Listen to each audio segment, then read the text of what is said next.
माननीय रमेश जायसवाल जी। बहुत बहुत धन्यवाद अधिष्ठाता महोदय। आप बोलिए।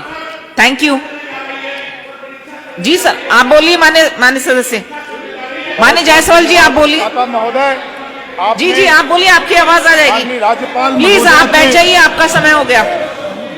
उस अभिभाषण पर डॉक्टर नीरज बोरा जी के धन्यवाद प्रस्ताव के समर्थन में मुझे बोलने का अवसर दिया। आपका मैं बहुत बहुत धन्यवाद, बहुत बहुत आभार व्यक्त करता हूं।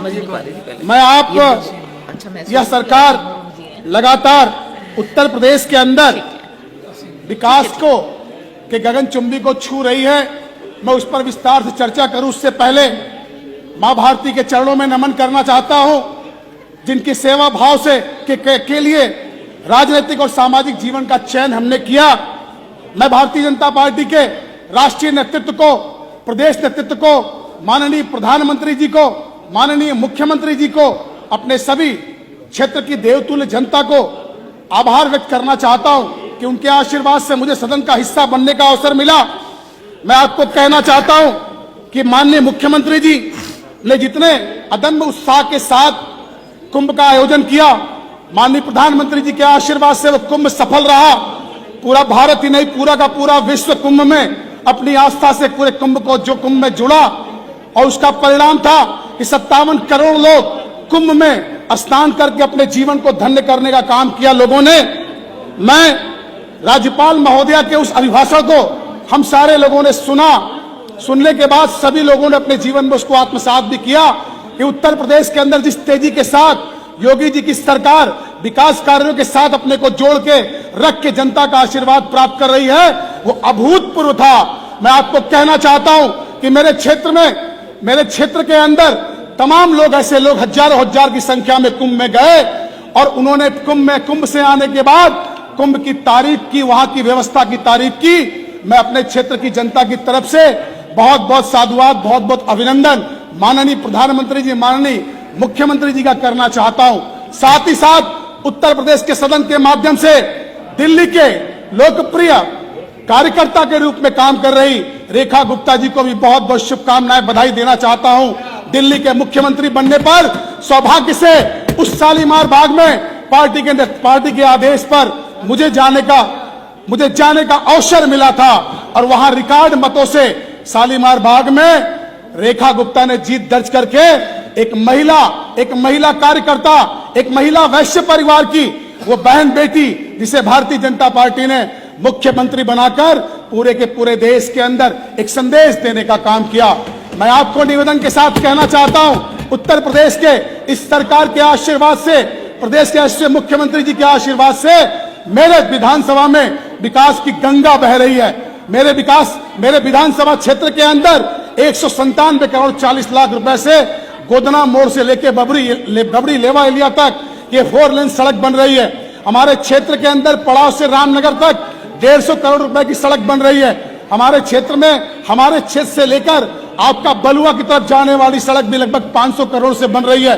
मेरे विधानसभा क्षेत्र में पड़ाव से लेकर सुभाष पार्क मुगलसराय तक 6 लेन और उसके बाद 4 लेन गोदना मोड़ तक का निर्माण बहुत तेजी से हो रहा है। मैं बहुत ही दुख के साथ कहना चाहता हूं कि हमारे यहां कुछ सामाजिक संस्था के लोग जो पब्लिक को गुमराह करने के लिए वहां पहले से प्रस्तावित सड़क थी, जिस पर ऑलरेडी एक डीपीआर तय होता है, कार्य योजना बनती है, कार्य योजना के बाद उसकी वित्तीय स्वीकृति मिलती है, उसके बाद किसी सड़क का निर्माण होता है। हमारे यहाँ एक संस्था द्वारा जहां 4 लेन निर्माण का कार्य शुरू हो रहा है, 6 लेन समाप्त होने के बाद वो वहां हमारी जनता को गुमराह करके 4 लेन की जगह 6 लेन की मांग कर रही थी। मैं समझता हूं वो जनता है, वो अपनी बात कह सकती है, उनके प्रोटेस्ट करने में मेरा कोई भी उस पर आरोप प्रत्यारोप भी नहीं है, परंतु बहुत ही दुख के साथ कहना पड़ रहा है, इस सदन में प्रतिपक्ष के साथी हमारे जिले के रहने वाले माननीय विधायक जी ने कल कहा कि वहां भ्रष्टाचार की भेंट चढ़ गई। उन्होंने कहा सत्ताधारी दल के विधायक के साथ मिलीभगत करके जनता के उस मांग को नकारा जा रहा है। बड़ा आश्चर्य लग रहा है। मुझे तो लगता था कि 4 बार के वो विधायक हैं, हम लोग पहली बार जीत के आए हैं, कुछ न कुछ सीखने का अवसर मिलेगा, सदन की विधायी व्यवस्था के साथ उनके साथ कुछ बात करके कुछ समझने का अवसर मिलेगा। कल मगर मैंने देखा कि जिस तरीके से उन्होंने आरोप लगाया और उनका वह बात मुझे समझ में आ रही है। जब एक बैठक में, जिले की बैठक में हमसे कहते हैं कि माननीय विधायक जी, हम सब लोग जीत के आने वाले जनप्रतिनिधि हैं, हम सब लोगों को अधिकारियों की बात नहीं करनी चाहिए, आपस में एकता का भाव होना चाहिए। कल जब मैंने देखा कि जनता को बताना तो दूर, विधानसभा में 4 बार के सदस्य हैं वो, और वहां पे जाके वो पीडब्ल्यूडी के अधिकारियों से बात करके उस सड़क का वास्तविक स्वरूप उनको तय करना चाहिए। वो जनता को गुमराह करने का काम कर रहे थे। मैं समझता हूं कि ज्ञान का अभाव रहा उनको अपने ज्ञान में वृद्धि करनी चाहिए। कोई दिक्कत हो तो बता दीजिए। दूसरे जनप्रतिनिधि के बारे में इस तरह से आलोचना करना, उसकी बुराई करना, उस पर आरोप लगाना कहीं न कहीं से उनके तुष्टीकरण की मानसिकता को जाहिर करता है, उनकी मानसिकता को बताता है कि वो हर जगह दलीय आधार पर सोचते हैं। अगर इतना ही विचार अच्छा है, इतना उनकी मांग जायज है, इतना ही मांग सही है, तो उनके साथ सड़क पर उतरने का काम उन्हें करना चाहिए था। मगर सदन के अंदर आकर एक मैसेज देके वोट की राजनीति करने का वो काम कर रहे हैं। मैं आपसे कहना चाहता हूं, मेरे विधानसभा क्षेत्र मुख्यालय का विधानसभा है, वहां पे लगातार न्यायालय की मांग की जा रही थी। माननीय मुख्यमंत्री जी ने बहुत ही सहजता से न्यायालय के लिए धनराशि दिया। मैं चाहता हूं जल्दी से वो आकर उस न्यायालय का उद्घाटन करें, शिलान्यास करें, ताकि क्षेत्र की जनता को वो चीजें मुहैया कराई जा सके।